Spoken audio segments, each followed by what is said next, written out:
You have to play this deck if you want to climb this season. Today we're going to be playing some more Ramp Druid, and honestly this deck has been performing incredibly well for us. To be honest, this deck doesn't have the highest win rate when you check the stats of it, but it actually performs very well here, and it's very difficult for you to actually lose a game here just because of how much value you have and how much pressure you can put on your opponent here. You can get such a massive mana advantage. You have a lot of cards for the late game, kind of towards the end there, with a lot of legendaries and a lot of generation that can give you some insane values here. So going into our first game here, we're going up against this mage here for our mulligan. As you guys saw, we kind of tried to get rid of some expensive cards, but that didn't work out too well for us. For the mulligan with this deck, if you want to give it a try, you're really just hoping to hit a lot of the ramp cards. Ideally, some of the ramp dragons. The whelp is really good because he gives you that value. He gives you that value on terms of board pressure while also kind of helping you establish that mana advantage here. So we go for the 1 mana guy here again. Our options there was like hero power or play 1 mana, and putting that dragon on the board is probably it probably plays out a bit better for us. Either way, we have Fi in our hand, so the more dragons we can play, the more we can get her discounted. And then I wasn't too fussed about holding the dragon because again we have Fi in our hand. So if I draw more dragons, I already have this one. So here we're in a kind of a tough spot. I don't know if I should just hero power or go for the Trog here, because you can get a ton of value out of Trog, and you're gonna see in some of the later games today. We get out a ton of damage, 12, 16 damage worth of damage just out of the 3 mana card, which is insane value here. But I decided to go for it anyway here just to get the tempo and get the pressure on here, because otherwise I would have just hero powered, and it felt like that might be a bit too slow, so I wanted to get some pressure on the board here. So we played the Trog, but it kind of not necessarily backfires here, but like he was probably gonna play that 3 mana card regardless, and we kind of give him extra value there because it was good. That card was just gonna clear one. Now it cleared both, but it's okay. We're still in an okay spot here. We haven't hit any ramp yet, so it's not too great for us here. We need to hit some of the whelps and or new heights there, which we just top deck, which is an insane pickup. New heights is probably the best card in this deck. Okay, not in terms of individual performance, it doesn't look like it, but being able to get above 10 mana is insane here. When we're taking 16 mana turns here, it's hard for your opponent to come back, especially because we're often at that 10, 12, 13 mana mark way before they even hit 10. So we're doing insane turns, putting insane pressure on the board very early on here. So here we get the innervate, which is it's fine. So we have a lot of 7 mana cards here. So and we have the innervate and have the coin. So we're good to play one of them. So we're probably just gonna go for the 7 mana spell here, just so we can draw more cards here. Cause I could go for Marin, put some pressure on the board, but I'd rather just get some more cards. I'd rather get some more draw, especially at this point because there's no pressure on the board right now. So we're okay to just kind of draw some cards, and if we get anything that we want to play here, we can just refresh some mana crystals. So we don't really mind. So yeah, we just go for the draw here. We draw four. I don't want to draw it. I have how many cards do we have actually? Three, six, seven, eight. We have 8 cards. I could go for drawing 2 more cards here and then just burning the innervate. But I think what I'm gonna go for here, I think I'm gonna refresh my mana crystals, and then I'm gonna put some pressure on the board here. Because if I refresh 3 and I pop the innervate, then I can go for the dragon, get 4 mana again, and play another 4 mana card here. So it's some insane value here. I mean, we played a 7 mana card, and then we played two 4 mana cards for a total of like 15 mana. Obviously, we got 3 mana back from the 7 mana card, so it was more of like a 4 mana card. So it was like 12 mana worth of value really there. But it was quite insane for us here, and it was a bit of a greedy play for us. We were really hoping to get that 4 mana 2/6 this stick, but he ends up clearing it because we were hoping to just kind of put some pressure and draw some cards there and kind of get value here. We would have got like a 1 mana Doomkin if that guy had stuck on the board, and we could have stole even more mana from him. But it's okay. Doomkin was a very good top deck there. We get an extra mana, and we get to steal one of his, making his turns even slower. So let's see what the mage does here. So yeah, he discovers, plays some cards. but we're in a very good spot. We don't really care too much here. The 3 mana card here, so this was this was a big misplay from his side. He played the 3 mana card there, and instead of just hero powering the Doomkin, he ended up going for the 2 mana spell here, and I'm really not sure why he did that play. If he had just hero powered, he would have cleared our Doomkin. So I don't know if he just didn't know what that card does, or if he just kind of had a brain fart. I'm not quite sure there. Here we have a lot of options. We can go Ziliax, we can go 7 mana, we can go Marin. We have so many different plays that we can go for here. And one of the things that I struggle with this deck, I find, is like you have so much value that I'm almost not sure which value card to go for first here. So I decided to trade the Doomkin into the 1/1 here.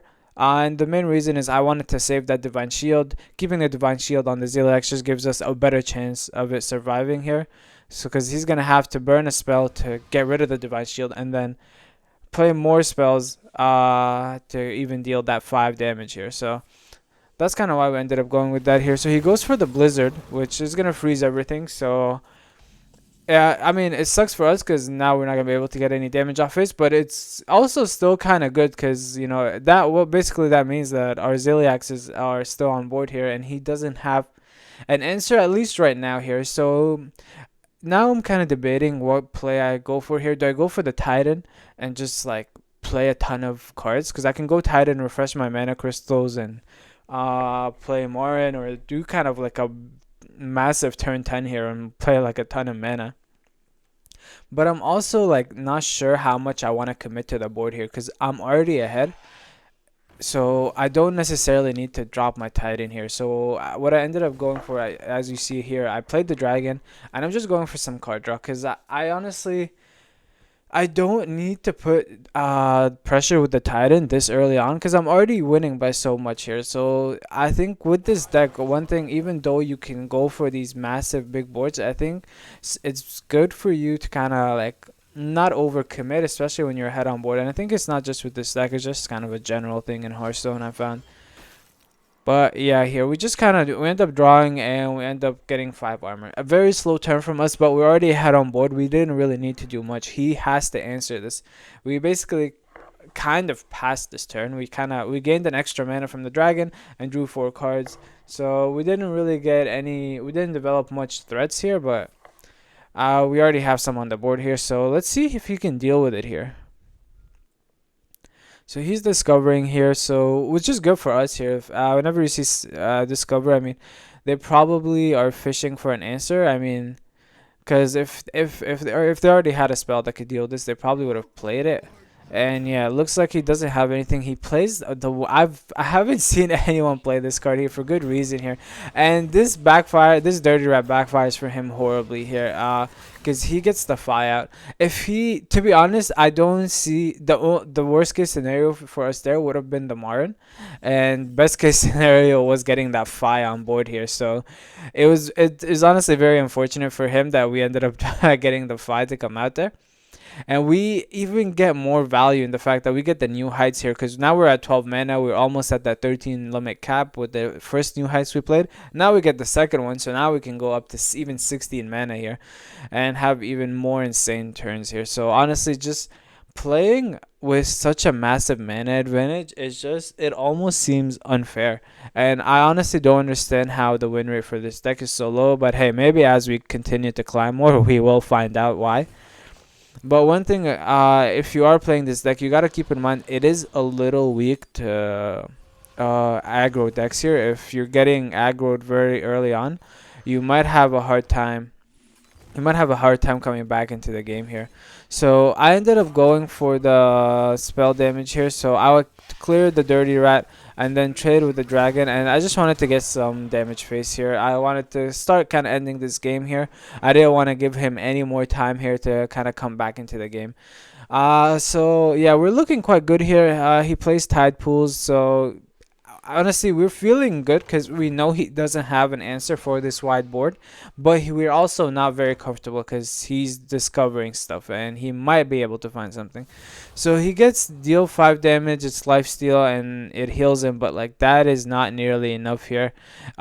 He's looking for another spell, but with just 1 mana, I mean, what one? There's no 1 mana spell that can save him here, and if there is, it's busted. So yeah, he just gets some elementals here, and it's looking like GG's for us here. We have enough damage on board to just kill him. I think initially I was like, oh, let me do the math, and then I was like, no, it's gotta be lethal, and then I kind of gave up on doing the math, and it was exact lethal on board. We obviously had one more damage with the hero power there, but I should have done the math a bit there. So off to a great start here, a very easy win. We were in control of the game from start to finish here. We got our 5th win for the season. I'll get the card back here, and we do have a 5-star bonus, so we end up in bronze 1 there. So a good game to start. Into the next game here, we're going up against the rogue here, and this honestly, get some popcorn. This is a long game, but it's a very, very fun one that you don't want to miss here. The rogue pulls off some insane combos that I'm not gonna spoil here. I'm just gonna leave you to watch, but the way we answer them and the top decks and kind of how this game plays out is honestly insane. I don't want to hype it up too much. Just keep watching and kind of enjoy the beauty of this game. So here we ended up keeping the 1 mana guy, but we get a bit unlucky. We don't top deck any dragons or mulligan any dragons, so it's a bit unfortunate. So I decided to just pass here rather than drop the 1 mana. I decided to just get some value out of it because either way, I don't have any 2 mana cards in this deck here. So I knew I wasn't going to be able to get a play for turn 2 anyway. So at this point, I'm still probably not going to drop the dragon here. I'd rather hold it. That way, if I draw the whelp or if I draw the 4 mana dragon, I already have a dragon in my hand to actually be able to trigger off their battle cries. Because a lot of the battle cries on these decks are very dependent on you having another dragon in your hand. So that's kind of why I decided to hold it there. And the rogue is also off to a fairly slow start. I mean, rogue passing turn 1, they usually don't, but like it's fairly common. But yeah, turn 2 fairly slow. He just plays the weapon. So we're okay with this. Obviously we're having a very slow start as we usually do with this deck. We start slow and we ramp up. So as long as our opponent isn't able to put too much pressure early on, the odds of us winning the game kind of increase dramatically here. So we don't top deck anything too good here. We get the 7 mana card, which is way too expensive to be played right now. So we're just gonna go for New Heights here. To be honest, I don't know why I'm thinking so long. It's obviously gonna be New Heights. Very easy play for us here because it sets us up for the next turn. We're gonna have 5 mana.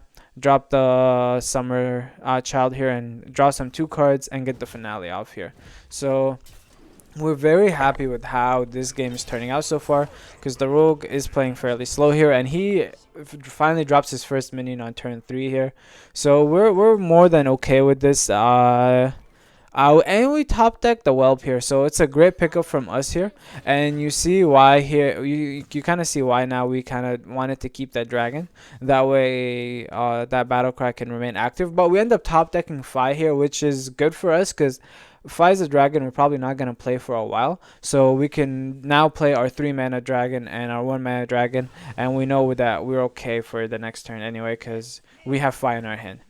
So this is where, so I had never played against this deck here, but he's gonna pull. If you guys have seen this ogre deck, you know it's actually very, very good here, and you'll see why later on here. But honestly, I'm like, that's a pretty good card. 5 mana, 5/4, 50% divine shield. I mean, I'm like, damn, that's pretty good here. That's kind of rough for me, and I was like, I kind of want to deal with this because like he can just keep getting like almost infinite value at that divine shield if I keep letting him attack into my minion.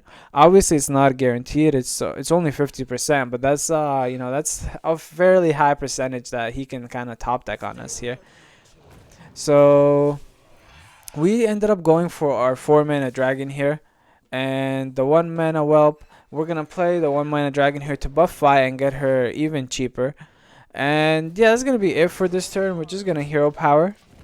So nothing too crazy from us here, but we are putting some threats on the board here. And the biggest issue for us is still that kind of 5/4 ogre, is because he's gonna get divine shield, or he can potentially get divine shield off it, which would suck for us here. But the biggest issue is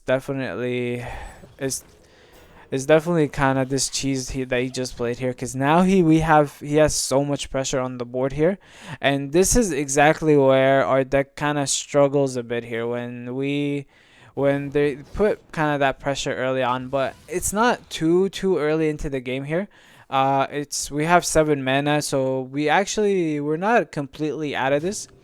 So we get lucky there. He doesn't get Divine Shield. He just gets Lifesteal instead, which, I mean, we couldn't have asked for anything better there. I don't care. He only healed for 2 HP, but like we wouldn't want that card to still be at full mana here. So right now, we're just trying to think of an out here. I'm thinking I can drop the 5 for 5 mana, trade into the 3/3, but like that's gonna be it for my turn. I'm gonna play that and I'm gonna hero power, and it's okay, but it's very slow. It doesn't really, and it doesn't really deal with the majority of the threats here. And I think what would be great for us here is getting one of those swipes, right? If we're able to get a swipe, we can actually kill that 5/1 and we can kill a 3/3. So it'd be very good for us here. So we don't get it here.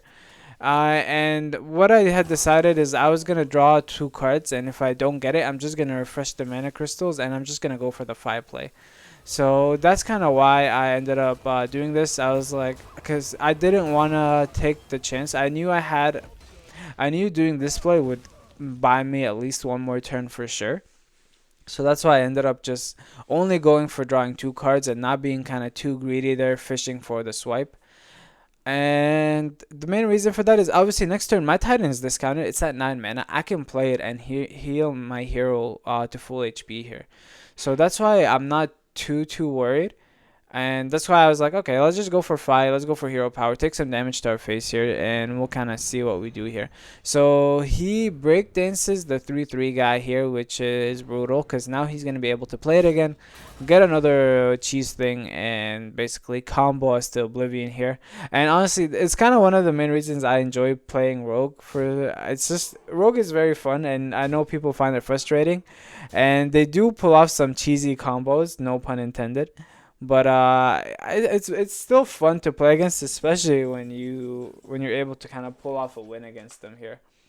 But now we're kind of in an interesting spot here, because looking at his board, he has what 9, 11. He has 11 damage on board.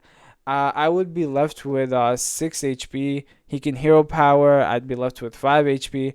So I'm thinking in my mind, I'm trying to see like what cards he has in his hand, and I'm not too sure how greedy I should be here. I'm like, do I just take the chance of not playing the Titan, not fully healing my hero?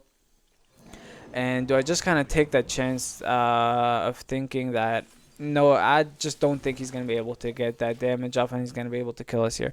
So as you see here, I played the Doomkin, I played the New Heights to get more mana. I decided that I'm going to be not necessarily a bit greedy. I needed to get more value out of my cards because we are so behind at this point. And once he played this is where I figured we might lose this game, because he goes for getting 2 cards that can deal damage to the enemy hero. So if he gets anything that can deal 5 damage to my face, we're dead here. But it looks like he didn't get that. He actually goes for the ogre there. That ogre could have attacked our face here, which would have been very tough for us here. So that play last turn, it actually, it ended up working out for us, because as you can see, our hero's at 8 HP.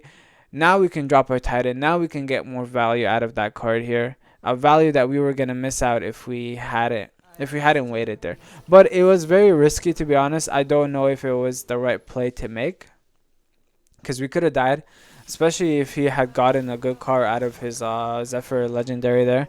But we get fortunate. We get a bit lucky there that he doesn't. And honestly, if anything's going to make a difference in the game, I think it's the decision to hold off the Titan for that extra turn to get that additional value for us here. So he plays more of the another one of these ogres, and we get lucky there. He doesn't get divine shield, he gets lifesteal, so that's quite good for us here. That gets cleared. The good thing about having the titan here is obviously he doesn't want to keep that alive. He wants to get rid of it as quickly as possible, so that means that he's gonna trade into it and is gonna alleviate a lot of that pressure that we've been facing here. So now we finally feel like we can breathe a bit.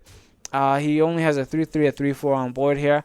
So now I kind of feel like, okay, I can kind of actually take my breath and play some cards here. So I decide, I'm thinking about playing the Summer Child here, but I think I'm going to play Marin. Marin makes the most sense here because he's going to give me some options to play here. And I'm probably going to go for the Crown. Goblet's an option, but there are too many cards in my deck. Oh, I thought I was probably going to go for the Crown, but honestly, I think that's even a better play here. Going for 3 0 cost cards. We get a bit unfortunate there, top decking the Innervate. It's already a 0 mana card, so changing its cost to 0 didn't really do much for us there. But we're still okay with this. We get some decent options here. Doomkin's good because I'm going to be able to stifle his turn. Instead of having 8 mana next turn, he's now going to only have 7. And I'm going to have an extra one. So I'm just going to go for the swipe here. Alleviate some of that pressure. Kill one of those 3-4 guys. And yeah, now we're feeling better. But we're still kind of not out of it yet here. He has a ton of cards. And we still have a lot of pressure on us here. One thing that I am going... Oh, and this is where kind of the beginning of the end kind of starts here, but not quite, because you'll see later on.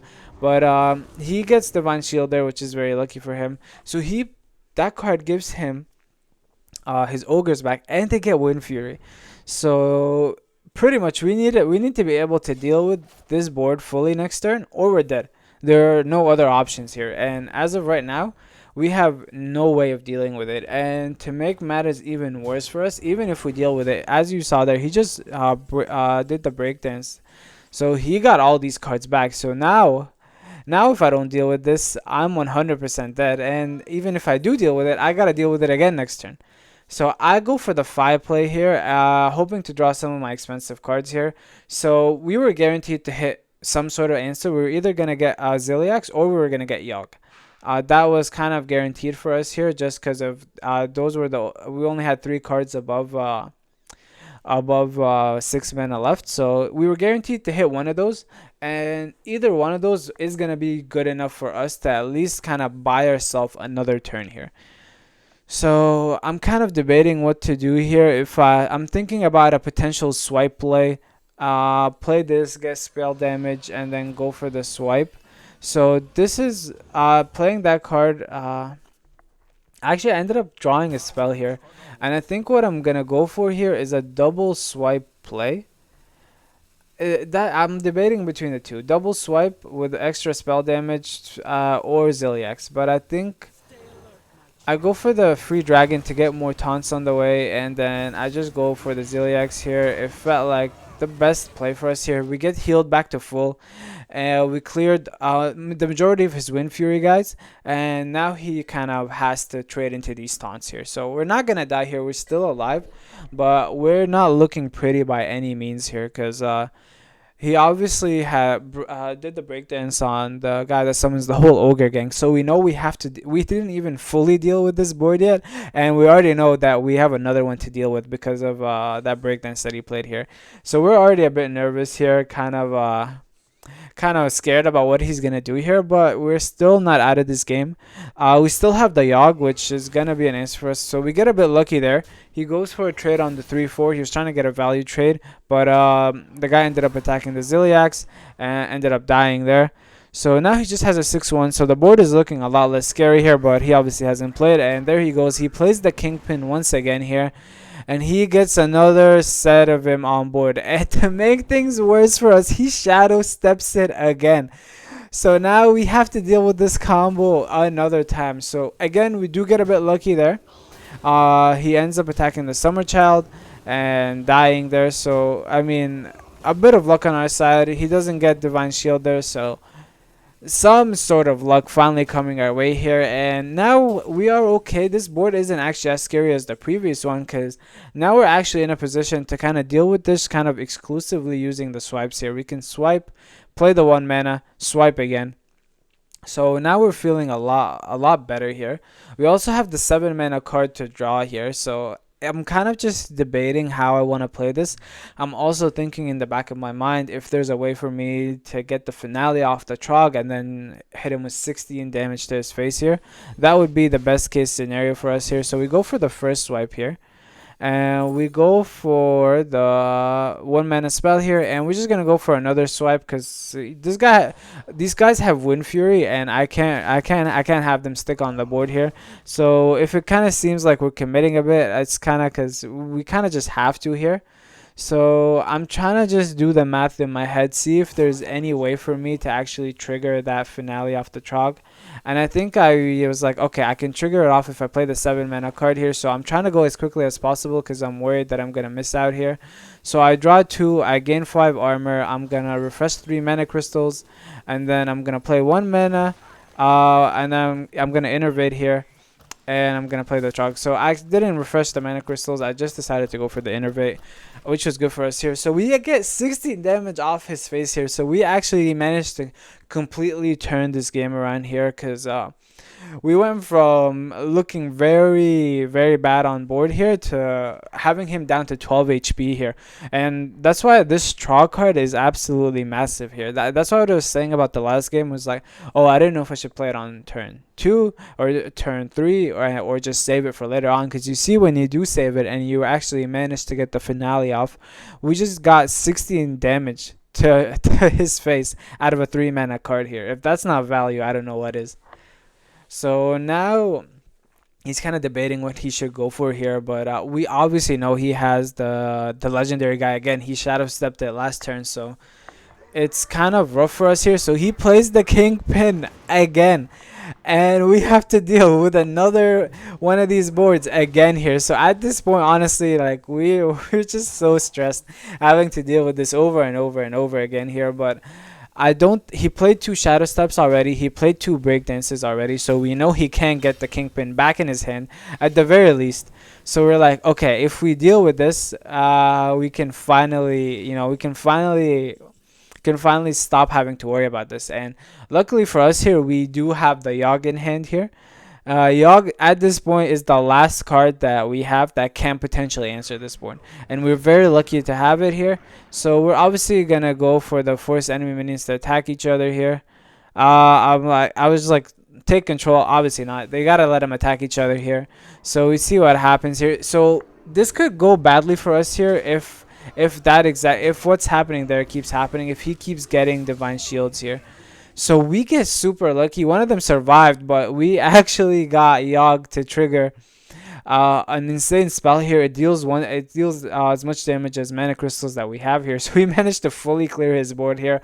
We could not have asked for a better Yogg here. So, and at this point, we can actually get another finale off the Trog here, because play the 4-mana dragon, and we can deal another 16 damage face. That is 32 damage that we were able to push face only using 6 mana here. I mean, that is incredible value here. So now we're finally thinking, okay, he can't have anything else here. Please let us win here. But we do know he does have another one of those cheese legendaries, so he could get a lot of 4 manas here. So he deals with the Yogg. He plays this. Now it's been upgraded so much. He summoned 3 8 mana minions here, so we're still not out of this yet here. And he gets a good one in the Inquisitor there, because he's gonna be able to push 8 damage to my face and trade into my minion here. So I don't think there's a better 8 mana he could have got there. And he gets a 4/8 taunt and another 8/8, and now he gets another cheese wheel. So like, we kind of thought we dealt with the last push this rogue had here, but he's still managing to pull off some very good combos here. So we top deck the golden kobold here, and it's honestly, it's a pretty good top deck. So at this point, I'm kind of just slightly debating. I'm like, I could play the 3 mana card here, and have an even bigger hand, and then it's gonna give me a bigger pool of legendaries for me to choose from, and I'm more likely to find an answer. But I'm also, the reason I'm kind of debating that play was like, how much mana am I gonna have? I was okay with it because I'm gonna have at least 10 mana, and so I should be able to play at the very least whatever card I get here.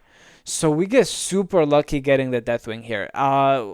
So Deathwing, it's not the ideal play because we're gonna have to get rid of a lot of cards in our hand. And we do get some decent legendaries, but they're not the best here. The only thing that can answer this board is Deathwing. So we're gonna trade our 2/4 dragon here into the 4/8, and if you're wondering why we're making that play here, it's because Deathwing is gonna destroy everything, and the more cards he destroys, the more we have to discard from our hand here. So that saved us one card in our hand here, and we actually get, I must say, fairly lucky again. We pretty much get to keep the three best options, one, or honestly one of the like top three best options out of that hand here. We got to keep the snapshot guy, so we're gonna be able to get another card in our deck here. We're gonna be able to get another copy of these legendaries. We're gonna be able to top deck the crown next turn because that's the only card left in our deck here. So we're in a very good spot here, and now he has to deal with the Deathwing. And if he doesn't have an answer for it, he's gonna be dead here because he only has 11 HP. So honestly, this game has been insane. The fact that it's coming down to the wire like this. So he gear shifts here, which is good for us here. It's telling us that he doesn't have an answer. He only had one card left in his deck here, and or a couple. So I'm not sure if he has anything that can deal with this Deathwing, but to my surprise, he does. He's able to destroy it here, but and he plays an ogre. But now we're still feeling okay here.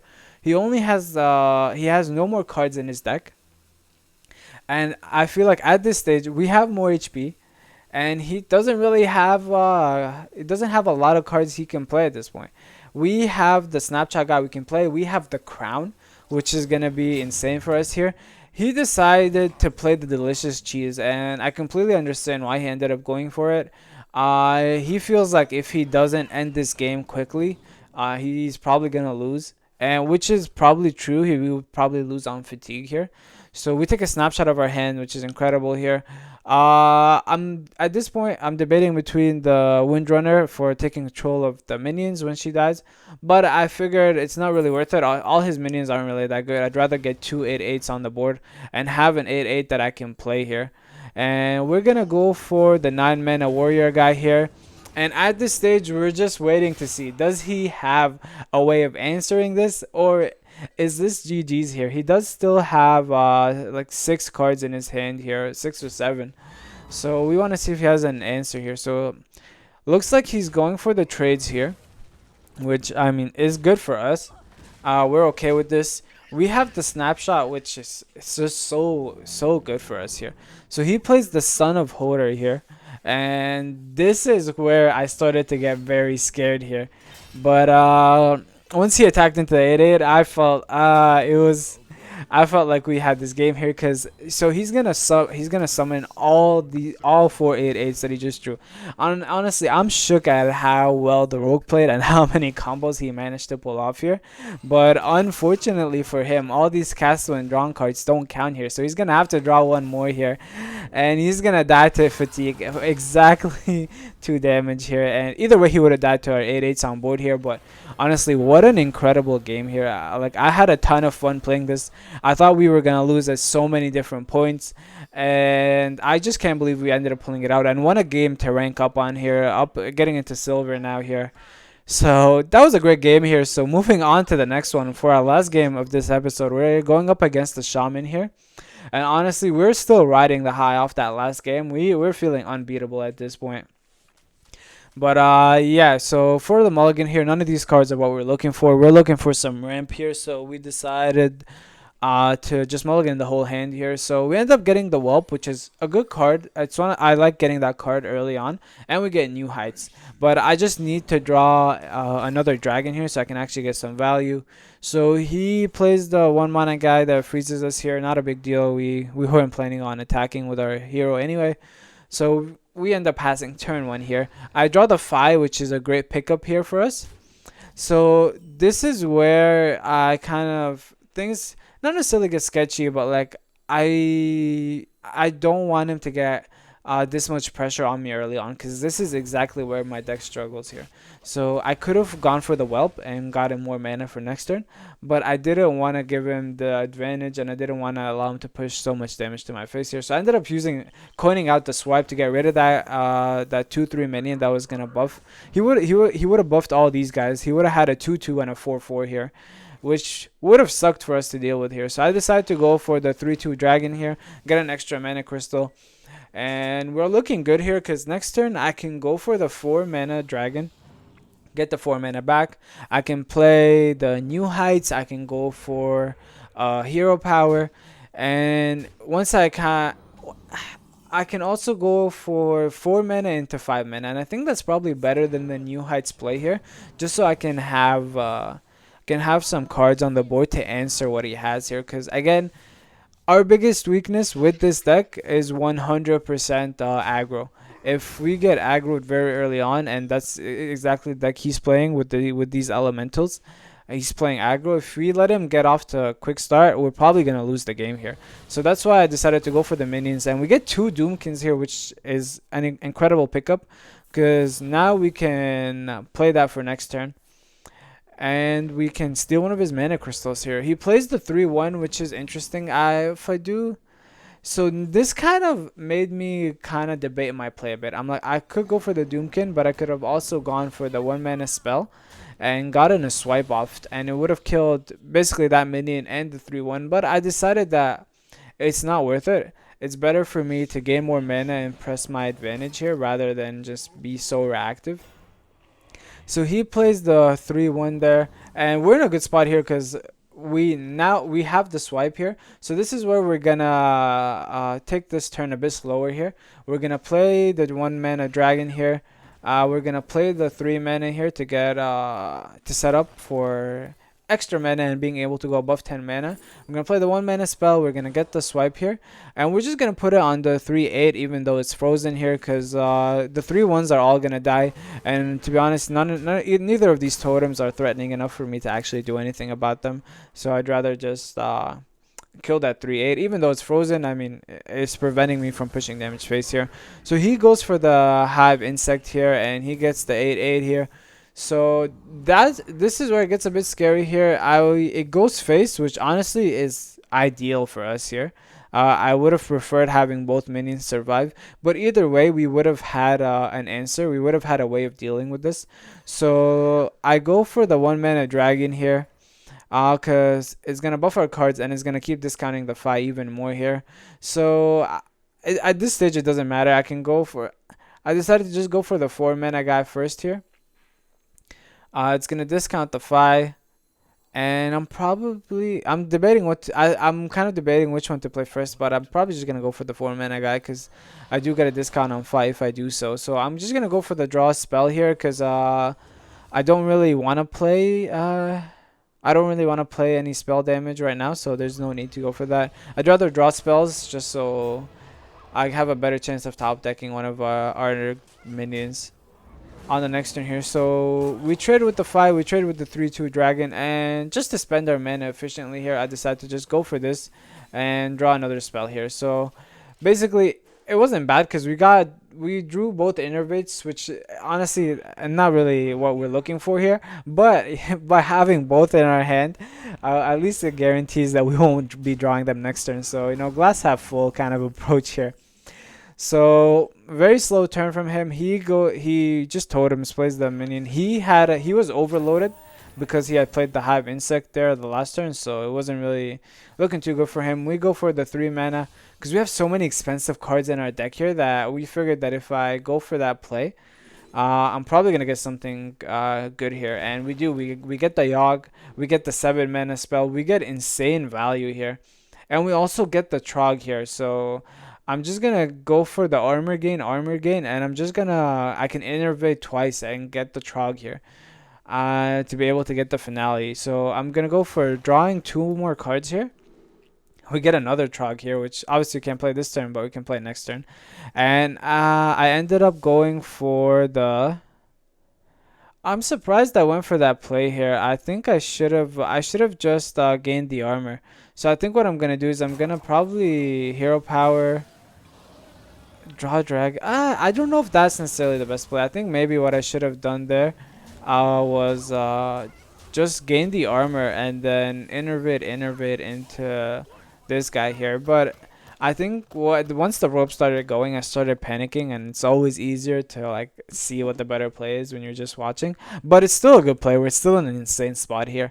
He's playing aggro shaman here, and look, he has no board. We have a full board. He has 7 HP here, so we're doing something right here. And there's the concede right on cue here. So on an incredible game here for us, it's 3 very fun and entertaining wins from here. Especially that rogue game, it was very close and kept going back and forth here. So we get our victory here, and let's see where we end up here. So we're probably gonna be up to silver 7 maybe here. So yeah, it looks like we're in silver 7 here. So I hope you guys enjoyed. Please leave a like if you did and subscribe to see more gameplay. I'll catch you guys in the next video. Peace.